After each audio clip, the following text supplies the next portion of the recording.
Está formada a partir de agora a Rede da Informação para todo o Brasil. No ar, Tele Brasil Notícias. Olá, estamos começando o Jornal Tele Brasil Notícias, edição desta semana. É o jornal semanal que tem notícias atuais e também notícias das semanas anteriores. Lembrando que você acompanha também as nossas informações diariamente através do Facebook Jornal Tele Brasil Notícias ou mesmo as matérias aqui apresentadas e transmitidas no YouTube. Você que prefere informações impressas, você encontra também no Facebook A Hora da Notícia Rádio e TV ou mesmo A Hora da Notícia. Vamos chamar as nossas principais manchetes desta edição semanal. Anvisa autoriza a realização de exames de análise clínica em farmácias.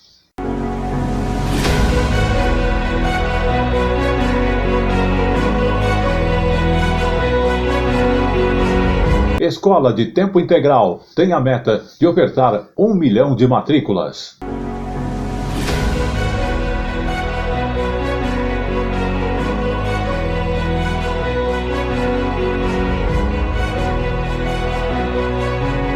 78% dos brasileiros são a favor de uma regulação para as atividades das redes sociais.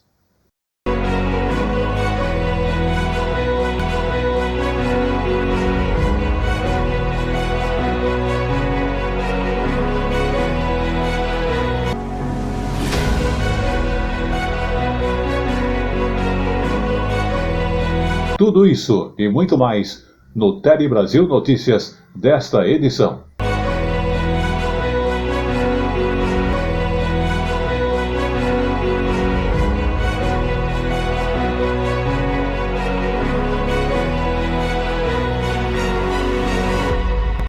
Levanta a mão! Diariamente, o Brasil e o mundo contra o crime. No Polícia em Ação. Confira! Este jornal tem o apoio de Paulo Silva Som. Áudio, vídeo, internet, redação e produção. Consulte-nos pelo 11 94564 4237. Qualidade e garantia de bons serviços.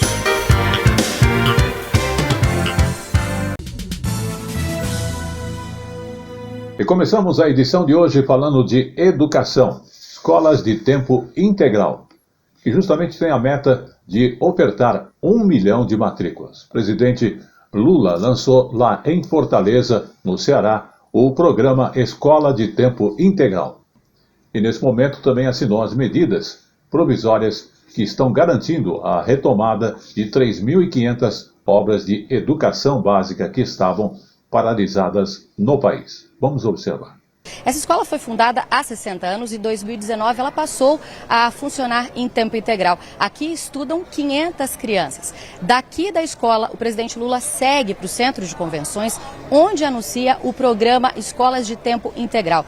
Vão ser investidos 4 bilhões de reais e a expectativa é aumentar em 1 milhão o número de matrículas em escolas em tempo integral. Compõe a comitiva, além do presidente Lula, a primeira-dama Janja Lula e também o ministro da Educação, Camilo Santana. Daqui de Fortaleza, a comitiva segue para o Crato, a 400 quilômetros, onde retoma obras da educação básica. Mais cedo, o presidente Lula fez, inclusive, uma postagem nas redes sociais justamente sobre a retomada dessas obras e também sobre a educação em tempo integral. E a nossa equipe já está lá, a Ana Karina de Carvalho está acompanhando. O presidente Lula chega às 3 horas da tarde aqui no município do Crato, na região do Cariri, para 2 eventos. Às 5h30, ele vai assinar a medida provisória que vai colocar esse aporte aí de 4 bilhões de reais para a retomada das obras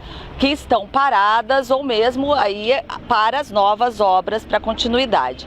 E o investimento de 4 bilhões será em todo o Brasil e o objetivo do governo federal é que mais de 3.500 obras sejam entregues até o ano de 2026. Lembrando também que há uma novidade nessas medidas, nesse pacote do governo, que é o seguinte: os estados que tiverem interesse em ajudar os municípios, em colaborar com os municípios, vão poder utilizar recursos próprios. E lembrando que a gente vai estar aqui ao vivo e o presidente Lula chegando aqui para os 2 eventos, e esse evento da assinatura tão importante dessa medida provisória vai acontecer às 5h30 da tarde aqui no Crato. Vamos falar agora do piso de enfermagem. O pagamento, inclusive, começa a ser feito em junho, mas vamos obter mais detalhes desta nova situação da área de enfermagem. A lei que estabelece o piso nacional da enfermagem distribuirá entre estados e municípios mais de 7 bilhões de reais para o pagamento de enfermeiros, técnicos de enfermagem e parteiras. Os pagamentos começam a ser feitos em junho. Então, a conquista importante da enfermagem, um compromisso do presidente Lula e mais uma vitória do governo no Congresso Nacional. O ministro da Secretaria de Relações Institucionais também falou sobre a nova regra fiscal e a expectativa da definição das datas de votação do projeto, que deverá ter o calendário definido nesta semana, depois da apresentação do relatório final aos líderes da Câmara. Quero reafirmar que tenho visto um ambiente extremamente positivo, tanto na Câmara quanto no Senado, para aprovarmos a nova regra fiscal caminhada pelo ministro Fernando Haddad, que é uma combinação de responsabilidade social, ambiental com responsabilidade fiscal. Isso vai ser um passaporte muito importante para o país, para dar mais segurança econômica, incentivar ainda mais uma redução na taxa de juros do nosso país e mostrar que o Brasil é um país cada vez mais seguro para receber investimentos internacionais. Saúde. Vamos agora falar então de saúde. Mês de maio é o mês da prevenção ao glaucoma. E é uma doença que pode ser silenciosa e causa inclusive a cegueira. O Conselho Brasileiro de Oftalmologia está fazendo uma campanha para chamar a atenção sobre a importância de manter as visitas aos especialistas em dia. Justamente aquela consulta médica que é muito importante na questão visual, ou no oftalmologista. E é justamente o Conselho Brasileiro de Oftalmologia que faz uma campanha para chamar a atenção sobre a importância de manter as visitas aos especialistas. Olha só, né? O glaucoma afeta até 2% da população mundial, né? E ele surge, né, principalmente quando há o aumento da pressão, né, dentro dos olhos, né? A boa notícia é que existe tratamento, né, inclusive gratuitamente pelo SUS, né? Nos últimos 4 anos, né, cerca de 1.300.000 pessoas com a doença foram salvas da cegueira, né, no SUS, na rede pública. Esse número faz parte de um levantamento do Conselho Brasileiro de Oftalmologia com dados do Ministério da Saúde, né? Eu vou conversar agora com a doutora Núbia Vanessa, né, que é especialista aí nessa área, também é membro da Sociedade Brasileira de Glaucoma, né? Doutora, quais são os principais sintomas aí dessa doença? Não tem sintoma. O paciente passa a perder a visão gradativamente, silenciosamente, perdendo o campo visual. Muitas das vezes ele olha para todos os objetos e não consegue saber que está perdendo o campo, e com isso ele vai perdendo qualidade visual. Quando ele às vezes chega no consultório médico, já tem um acometimento, às vezes moderado a grave. Como é que é o tratamento? O tratamento ele é feito com tratamento clínico, com colírios, que é dado pelo SUS em todos os estados do Brasil. O tratamento cirúrgico, né, que pode ser a laser ou mesmo uma cirurgia, ou cirurgias convencionais com pontos, né. Mas a grande maioria dos pacientes tem controle com o uso dos colírios. Agora, existe uma forma de prevenir essa doença? A prevenção é feita através de consultas oftalmológicas periodicamente, onde o oftalmologista vai detectar como que está a pressão do paciente, como que está esse nervo, qual a função desse nervo óptico e, com isso, indicar o tratamento e os retornos baseado naquele paciente. Não existe uma periodicidade desse exame preventivo. O exame preventivo seria no mínimo uma vez ao ano para a gente poder detectar, saber se está tudo bem. E não é só para ver o óculos. O óculos é uma das coisas que a gente tem, que é o erro refracional. Mas a gente tem que ver o fundo de olho, a pressão, o nervo óptico, a retina, como que está a córnea, para a gente poder fazer a prevenção.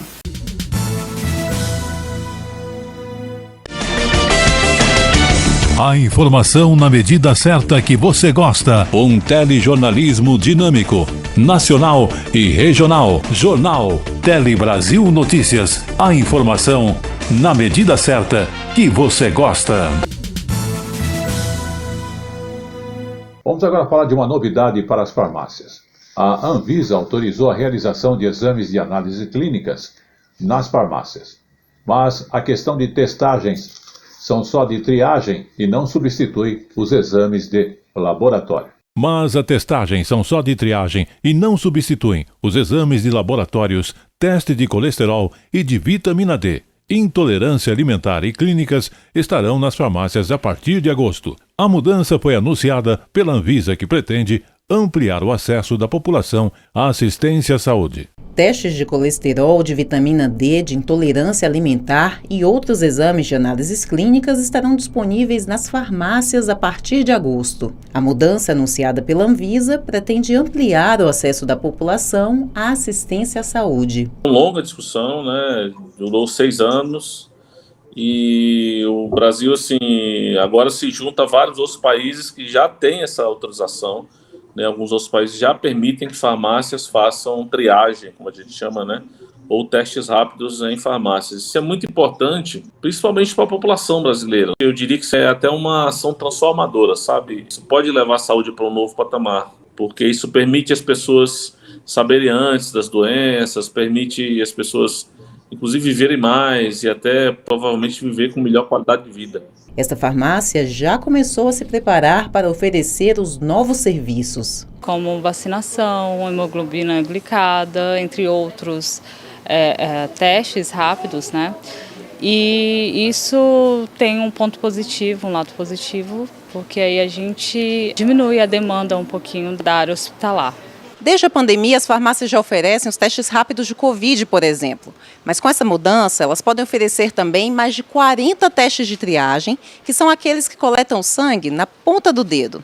Só tem um detalhe: para fazer o diagnóstico definitivo de uma doença, é preciso realizar ainda o teste de laboratório. Eles são exames para fins de triagem, né? Realmente é para dar um apoio, né,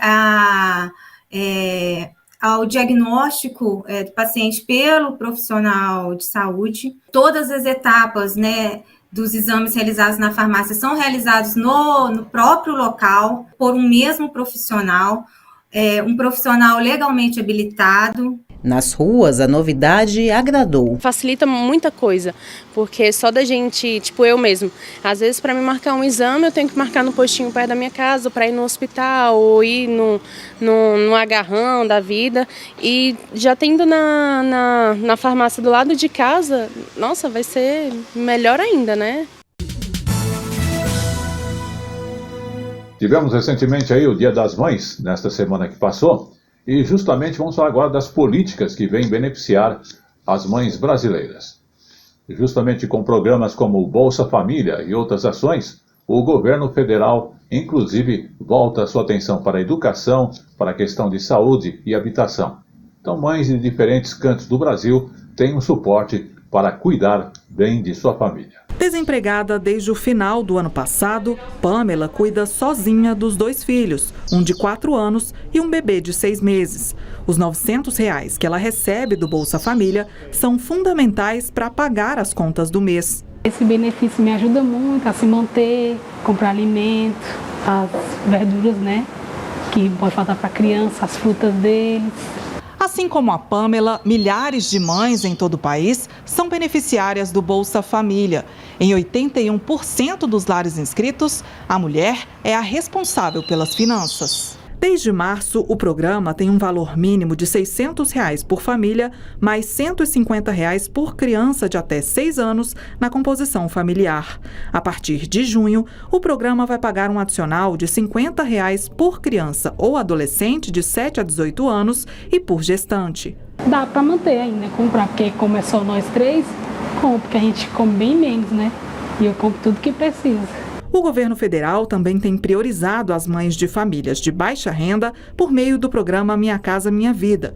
Das 6.500 casas entregues este ano, cerca de 5.300, ou seja, 82%, tiveram os contratos assinados por mulheres como titulares. Pensando no crescimento profissional das mães, o governo quer ainda estimular a presença de mulheres na ciência e o empreendedorismo feminino. Outras medidas e investimentos do governo federal afetam diretamente a vida das mães, como o aumento do salário mínimo, que chegou a R$ 1.320, a isenção do imposto de renda para quem ganha até R$ 2.640, o reajuste de até 39% no Programa Nacional de Alimentação Escolar e a retomada do Programa de Aquisição de Alimentos, que permite a compra direta da produção de agricultores familiares e faz com que os filhos tenham acesso a alimentos saudáveis nas escolas. Saúde. Vamos agora falar de saúde e de um assunto bastante importante, porque o uso de cigarros tradicionais ou mesmo aqueles eletrônicos está entre os principais fatores de risco para os tumores que acabam atingindo cabeça e pescoço, assim como também a questão do consumo excessivo de álcool e também a exposição ao sol. E também, como os demais tipos de câncer, o diagnóstico precoce é fundamental para o tratamento e cura. Em 2022, eram esperados mais de 36 mil novos casos. Só na laringe, uma das áreas que podem ser afetada por esse tipo de câncer. Estima-se que foram 8 mil casos, a maioria em homens. Uma ronquidão prolongada fez com que o senhor Márcio procurasse um especialista. A alteração na voz demonstrou um problema mais grave e depois de fazer exames, o diagnóstico veio: câncer de laringe. Eu não tinha costume de fazer exames com essa finalidade. Fazia vez por outra, mas com o objetivo de só limpeza de ouvido e tal, não para questões da garganta. O câncer de laringe é o mais comum entre tumores de cabeça e pescoço, que também podem atingir a boca, a orofaringe, base da língua, paredes da faringe e céu da boca, a tireoide, a pele, os olhos e as partes internas do crânio. Juntos, esses grupos de tumores ocupam o segundo lugar no ranking dos mais comuns no Brasil. Em 2022, eram esperados mais de 36 mil novos casos da doença. Só na laringe, a previsão para este ano é de quase 8 mil casos, a maioria em homens. Uma das grandes dificuldades para um tratamento efetivo é justamente o diagnóstico tardio, que, segundo o INCA, ocorre em 60% dos casos. Por isso, a importância de fazer exames e consultas de rotina. Dor para engolir, dor nessa região, caroço no pescoço, rouquidão, engasgos, pigarro, né? Ficar limpando a voz, falhas na voz. Quem apresenta mais de 2 semanas desses sintomas precisa ter uma avaliação médica, pois o diagnóstico precoce do câncer, por exemplo, de laringe, ele leva a mais de 90% de cura. Inclusive, a gente consegue preservar as funções da laringe, que são falar, comer e respirar. E para conscientizar sobre o diagnóstico precoce, este ano a campanha da Voz vai até julho e os interessados podem agendar exames e consultas no site bocaigarganta.com.br. Os atendimentos serão de graça e em todo o país. Uma ação que pode salvar vidas, como a do senhor Márcio. Lembra lá no início da matéria que ele contou sobre o câncer de laringe? Pois é, agora ele faz o acompanhamento bem certinho para o caso dele. Uma semana sem poder falar, a partir daí a recuperação foi gradual e com consultas ao médico, primeiramente com 2 meses, depois a cada 6 meses e agora em agosto vai completar os 5 anos que é o protocolo. Vamos agora falar então da regulação das redes sociais. Porque, de acordo com uma pesquisa realizada pela Atlas Intel, 78% dos brasileiros são a favor de uma regulação para as atividades das redes sociais. E enquanto a discussão da PL da fake news continua no Congresso Nacional, especialistas e pesquisadores dizem que as redes não podem ser uma terra sem lei e que a Constituição deve ser respeitada também no mundo virtual. A PL 2630 institui a Lei Brasileira de Liberdade, Responsabilidade e Transparência na Internet. O texto cria medidas de combate à disseminação de conteúdos falsos nas redes sociais, como Facebook e Twitter, e nos serviços de mensagens privadas, como WhatsApp e Telegram. Mas a tramitação é polêmica. Os setores da sociedade contrários alegam que o projeto irá cercear a liberdade de expressão. Já quem é a favor da lei das fake news diz que a regulamentação é fundamental para a democracia brasileira e que não há ameaças à liberdade de expressão. O projeto estava pronto para a votação, mas a incerteza sobre a aprovação fez o presidente da Câmara, Arthur Lira, retirar a matéria da pauta para a maior discussão. O debate sobre regulamentação e deveres para as plataformas não necessariamente precisa ser um debate sobre censura e sobre restrição da expressão. Quando a gente fala sobre a necessidade de se regulamentar as plataformas, a gente está falando sobre a necessidade justamente da gente garantir que a liberdade de expressão vai acontecer de acordo com os limites da lei. Se a gente tem um ambiente completamente desregulado, a gente tem campanhas de ódio, campanhas de ataques contra candidatos, afetando majoritariamente, principalmente mulheres e minorias na política. Então, se a gente tem esse espaço sem regulação, a gente tem afetação, inclusive, o silenciamento dessas pessoas. Um ambiente de liberdade de expressão desregulado é um ambiente que vai silenciar minorias. Para este especialista no assunto, professor e um dos fundadores do Comitê Gestor da Internet no Brasil, não é possível deixar que as grandes empresas se autorregulem, cabendo ao Estado esta responsabilidade. A autorregulação é uma farsa. Não vai resolver nada. Você precisa de uma regulação estatal forte. Entendeu? E aí eu estou considerando a ideia de um Estado democrático. Agora, o Estado democrático, ele tem que ser forte para que a própria democracia funcione, Senão a democracia não funciona. A gente viu isso no Brasil, claramente, a gente viu isso nos Estados Unidos também. Os Estados Unidos já foram vítimas de processos também de distorções democráticas nos processos eleitorais. Enquanto o projeto não é votado, as empresas de tecnologia têm demonstrado resistência ao debate. Primeiro foi o Google, que estampou em sua página de busca uma mensagem contra a aprovação do projeto. E mais recentemente, o Telegram enviou mensagens a milhões de usuários no Brasil, pedindo que pressionem os parlamentares a não aprovarem a matéria. Ambas as plataformas já retiraram este conteúdo a mando da Justiça. E chegou agora no Tele Brasil Notícias, o nosso Momento Jurídico. O Momento Jurídico de hoje fala sobre o habeas corpus, que não é uma via adequada para defender direito de visita de pai ao filho menor. Vamos observar esta decisão. Habeas corpus não é via adequada para defender direito de visita de pai a filho menor. O entendimento é da terceira turma do Superior Tribunal de Justiça. No caso analisado pelos ministros, uma mãe ajuizou a ação de reconhecimento de alienação parental contra o ex-cônjuge, com pedido de tutela de urgência para que fossem suspensas as visitas do pai ao filho. Entendendo haver indícios de violência física e psicológica do pai contra a criança, a juíza da Vara de Família suspendeu o direito de visitas. Porém, o Ministério Público pediu revogação da liminar e a juíza restabeleceu de forma gradual o direito de visitas assistidas, com fundamento no princípio do melhor interesse da criança e do adolescente. A mãe recorreu. Ela alegou que os encontros causavam grande sofrimento para a criança. A decisão, que havia determinado a retomada gradual das visitas, foi suspensa em segunda instância.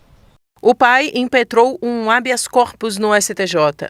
Ele alegou que, ao deferir tutela de urgência para suspender a visitação assistida, o tribunal estaria causando constrangimento ilegal à criança. Mas o relator do habeas corpus na corte, ministro Moura Ribeiro, afirmou que não há informação de nenhuma ameaça ou violação ao direito de locomoção da criança que seja passível de proteção por meio do habeas corpus, pois ela não está em cárcere privado ou em situação de abrigamento institucional, tendo havido tão somente o sobrestamento da visitação paterna em tutela de urgência a pretexto de atendimento do seu melhor interesse.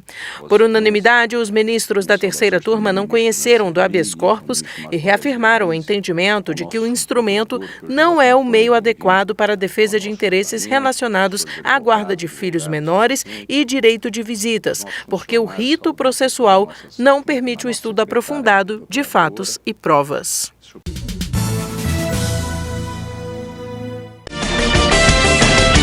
A informação na medida certa que você gosta. Um telejornalismo dinâmico, nacional e regional. Jornal Tele Brasil Notícias. A informação na medida certa que você gosta. Um assunto de interesse geral é a questão da mobilidade urbana, porque o Brasil precisa investir quase 300 bilhões na questão de mobilidade urbana até 2042, para ter uma estrutura justamente de transporte de alto nível aqui na América Latina. Se deslocar pelas grandes cidades brasileiras é uma tarefa árdua, seja pelos engarrafamentos, pela falta de linhas de metrô ou problemas de manutenção dos ônibus, não faltam reclamações. A gente pega o ônibus cheio, a maioria das vezes os ônibus quebram, a gente fica à mercê do ônibus, às vezes a gente perde o horário mesmo saindo mais cedo de casa. Na região que eu moro não tem acessibilidade para trem e metrô por causa do trajeto. É uma disputa de lugar, ninguém respeita ninguém, falta higiene. Tantos problemas fazem com que a gente esteja longe de chegar aos níveis da Cidade do México e de Santiago, capitais latinas apontadas como referência de mobilidade. De acordo com a pesquisa da CNI, as cidades brasileiras cresceram, mas a malha de transportes não acompanhou o ritmo. Gargalos no trânsito, o transporte individual e a poluição também são apontados como questões que podem ser melhoradas ao investir na mobilidade via trens e metrôs. Tem uma série de vantagens, né? Sobretudo quando a gente pensa na perspectiva metropolitana, por exemplo. Ele tem maior capacidade tanto de atrair passageiros como de transportar passageiros das suas características, né? Ele contribui para a redução da emissão de gases de efeito estufa, né? Ele, de forma indireta também, ele contribui para a redução, né, da ocorrência de sinistros de trânsito e a maior qualidade de vida das pessoas, porque reduz o tempo de viagem. A CNI estima que dos 295 bilhões de reais necessários para melhorar a mobilidade urbana, 271 bilhões deveriam ser investidos na expansão de linhas de metrô. Para conseguir todo este montante, uma opção é contar com o apoio da iniciativa privada. É preciso estruturar novos modelos, principalmente modelos de parceria público-privadas. Modelos que, obviamente, tenham em mente um longo prazo, pelo menos contratos de 30 anos, isso é fundamental, e que também tenham em mente todo o processo, não só da construção, como também da operação e manutenção desses sistemas. A gente acredita que é possível sair dessa situação, sendo que a gente investe, né, num contexto em que a gente investe hoje 0,06% do PIB, a gente tem aí uma necessidade de dobrar esse montante de recurso nas próximas 2 décadas. Implementar essas mudanças faria toda a diferença na vida de Letícia, que passa diariamente mais de 3 horas no transporte público para ir e voltar da faculdade. Se tivesse acesso a ônibus de qualidade ou linhas de metrô mais extensas, ela poderia chegar mais rápido aos lugares e já até sonha com o que faria com o tempo livre. Eu certamente estaria estudando, me profissionalizando, buscando algumas certificações que são importantes para a minha área. Vamos falar de cultura, porque a Lei Paulo Gustavo está garantindo os recursos para que isso aconteça. São quase 4 bilhões de reais e esse é o valor que vai incentivar o setor cultural em todo o nosso país. Recursos é o maior da história do Brasil, vai ser liberado de acordo com as regras da Lei Paulo Gustavo, regulamentada através do presidente Lula. Um homem também chora, menina morena. É assim, com muita música e arte, que o cantor e compositor Carlos Eduardo tenta transformar a realidade da península de Tapajibe em Salvador, na Bahia. Ele, que é conhecido como Carlos Baby, trabalha há quase 20 anos com ações culturais, conta que as coisas ficaram muito difíceis durante e depois da pandemia de Covid-19 e comemorou os recursos para a cultura. Essa lei ela é importante, porque principalmente para os artistas das comunidades periféricas, né? Que eles vão poder criar seus projetos, tirar seus projetos da gaveta e ter um recurso para poder fortalecer, né, essas ações culturais. Para ajudar artistas como Carlos, o presidente Lula assinou em Salvador, na Bahia, o decreto que regulamenta a Lei Paulo Gustavo. A cerimônia, aberta ao público, foi realizada na concha acústica do Teatro Castro Alves e contou com shows musicais e apresentações culturais.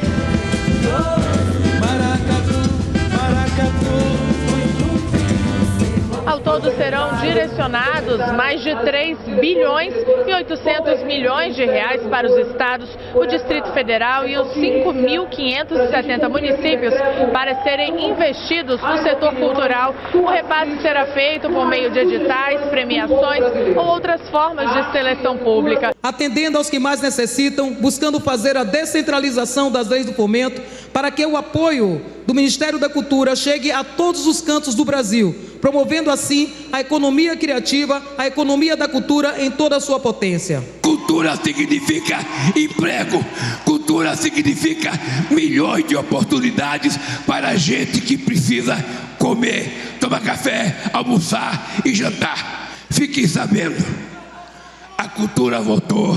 O nome da lei faz uma homenagem ao ator Paulo Gustavo, que morreu aos 42 anos de idade em razão das complicações da Covid-19 em maio de 2021.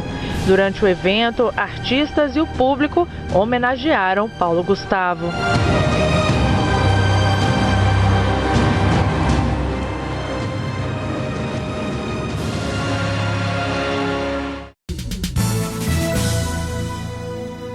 Vamos também falar de exposição. Uma exposição no Museu de Imagem do Som do Rio de Janeiro destaca a participação negra e a sua influência na cultura brasileira, inclusive apresentando as informações nos dias de hoje. A exposição Nossas Sensações Não São Nossas, em cartaz no Museu da Imagem e do Som, na Lapa, região central do Rio, reúne cerca de 200 itens do acervo do MIS, entre eles documentos e registros da Rádio Nacional. Nesta mostra, registros históricos, fotos, documentos e obras contemporâneas tratam de memória e de legado. É uma exposição que fala de arte e carnaval como uma produção coletiva, uma produção artística coletiva que perdura no tempo. Aqui a gente faz uma reverência e uma honraria mesmo, né? Essa produção intelectual preta. Grandes nomes da história da música brasileira estão nas imagens e nos documentos escolhidos para a mostra. São fotos de Heitor dos Prazeres, Clementina de Jesus, Zequete e Ismael Silva. De João da Baiana, há a reprodução de uma ilustração de 1947 de um samba na Pedra do Sal, na Saúde. Entre as obras inéditas de artistas contemporâneos está este atabaque, chamado Viramundo, do artista plástico Jefferson Medeiros. Aqui ele retrata 2 mapas, um convencional em concreto e outro em ouro invertido, que questiona a hierarquia e os valores da colonialidade. A exposição é uma viagem no tempo e um encontro com o presente. Nos fez relembrar muita coisa do passado, muitas músicas lindas que até hoje fazem sucesso. Isso tudo que está aqui a gente praticamente viveu, né? Eu tenho 74 anos de idade, então eu vivi isso tudo. Então eu estou achando assim, eu estou encantada. Na série Ponto Riscado, o fotógrafo Guga Ferreira registrou as festas em terreiros na zona oeste do Rio. O samba em si, né, ele está relacionado às religiões de matriz afro-brasileira. Não são religiões que são muito perseguidas até hoje, não é algo que ficou no passado.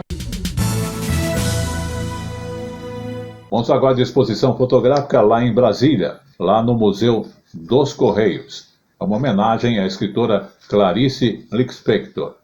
33 retratos expressionistas que representam diferentes fases da vida de Clarice Lispector, uma das mais importantes escritoras brasileiras, modernista, ela nasceu em 1920, morreu em 1977, vítima de um câncer, e deixou uma vasta obra, composta por romances, novelas, contos e crônicas. Os retratos são de autoria da artista visual Graça Craide, com quem a gente conversa agora. Graça, Clarice foi casada com um diplomata, viajou o mundo inteiro e teve que conciliar isso com a criação dos 2 filhos e com a carreira dela. Como isso está representado aí nessa exposição? Eu procuro representar a vida da Clarice nas suas diversas circunstâncias como se fosse uma história em quadros, em quadrões, não em quadrinhos, especificando quando ela morou na Suíça, quando ela visitou lugares interessantes como o vulcão Vesúvio com o marido, os bailes da embaixada, o conflito dela, então, quando tem conflito dela querendo ser escritora ou querendo abandonar a vida de esposa de diplomata, e muitos outros aspectos que interessarão as pessoas que visitam a exposição e farão com que as pessoas participem da vida da Clarice. Esteticamente, como é que os quadros se relacionam com a obra literária de Clarice? A Clarice era uma pessoa apaixonada, intensa, densa, a obra dela traduz isso, e eu também sou uma pessoa apaixonada, intensa e densa, então juntamos nossas duas artes para que as pessoas consigam viajar conosco nesse mundo de paixão e intensa humanidade. Vamos agora falar então, no mês de maio, que tivemos aí perdas de grandes nomes da música e também das atividades culturais e de entretenimento nas TVs brasileiras. A TV brasileira esteve inclusive aí de luto no último domingo, dia 7 de maio, onde morreu a grande estrela, a Palmeirinha. Ela tinha 91 anos e partiu devido a problemas renais. Palmeirinha, a cozinheira e apresentadora, fez história com suas receitas culinárias e ensinou muita gente a alegria de fazer com as próprias mãos uma bela refeição. Palmira Neri da Silva Onofre nasceu em 1931 em Bauru, no interior paulista. Maltratada pela mãe na infância, foi acolhida e educada por uma viúva francesa na cidade de São Paulo. Foi com ela que Palmirinha aprendeu as primeiras receitas. Já adulta, começou a trabalhar com encomenda de refeições para jantares e festas. Teve um casamento difícil. Foi traída e agredida pelo marido e se divorciou quando as filhas atingiram a maioridade. A carreira na TV teve início em 1993. A cozinheira conquistou o público e foi ganhando cada vez mais espaço. Em 1997, foi contratada pela TV Gazeta, onde ganhou um programa próprio, a TV Culinária. Ficou 13 anos na emissora. Nos últimos anos, teve passagens por emissoras de TV a cabo. Além das telespectadoras donas de casa, que chamava de amiguinhas, Palmirinha ganhou muitos fãs entre a juventude, por seu jeito simples, que lembra a voz de origem humilde. Para vocês! Também é importante ressaltar que tivemos uma perda na parte musical, que inclusive as filas de fãs e admiradores estavam presentes para se despedir da cantora Rita Lee, conhecida como a rainha do rock. Começaram inclusive bem cedo e duraram todo o dia no planetário do Ibirapuera, aqui na capital paulista. Velório esse que foi aberto por volta das 10 horas e ao longo da cerimônia passaram pelo local, além de fãs, familiares, amigos da cantora. Fica aqui o nosso registro, então, da passagem da cantora Rita Lee. Os fãs, esses sinceros, empunharão capas dos meus discos e entoarão Ovelha Negra. A profecia, descrita por Rita Lee no livro que escreveu em 2016, se concretizou. Procurando se encontrar. Entre Entre os fãs, teve quem veio para a fila à meia-noite para se despedir e agradecer pela existência da artista mais irreverente que o país conheceu.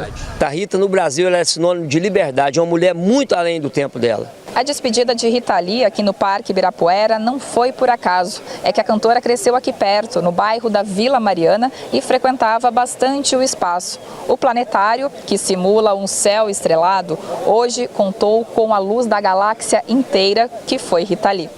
Eu acho que ela foi uma conjuntura, uma constelação, uma conjuntura de fatores tão difíceis de ter, né? Canta bem, escreve música, compõe, faz a letra, desenha a cenografia, faz a roupa, assim, escreve livro. Então ela realmente sempre foi uma pessoa muito única e uma força de vontade de realizar tudo isso. Antônio Petkov foi figura-chave no surgimento da banda Os Mutantes, ao apresentar Rita Lee aos irmãos Sérgio e Arnaldo Batista. Ele falou do legado da amiga. Eu sempre digo que como Like a Rolling Stone do Bob Dylan foi decisivo para a cultura internacional, Ovelha Negra foi no Brasil, especialmente para as meninas. Uma das meninas que cresceu ouvindo a artista, a cantora Paula Lima, conta que queria ser como Rita Lee. Antes da gente falar de feminismo, ela já era feminista. Antes da gente falar de ativismo, ela já era uma ativista. Mas eu acho que a essência, realmente o amor pelo outro, o respeito pelo outro, eu acho que são coisas incríveis que ela sempre teve e valores que ela deixa pra gente. Numa carreira de 60 anos, Rita Lee deixou sua marca nesse tal de rock and roll, que nunca mais foi o mesmo depois dela. Cheia de graça, talvez ainda faça um monte de gente feliz. Gente feliz.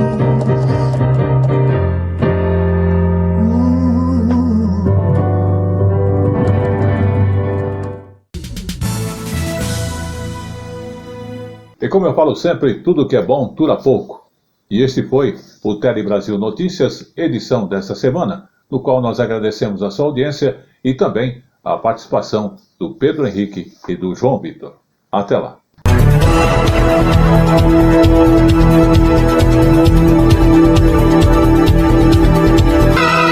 Tele Brasil Notícias.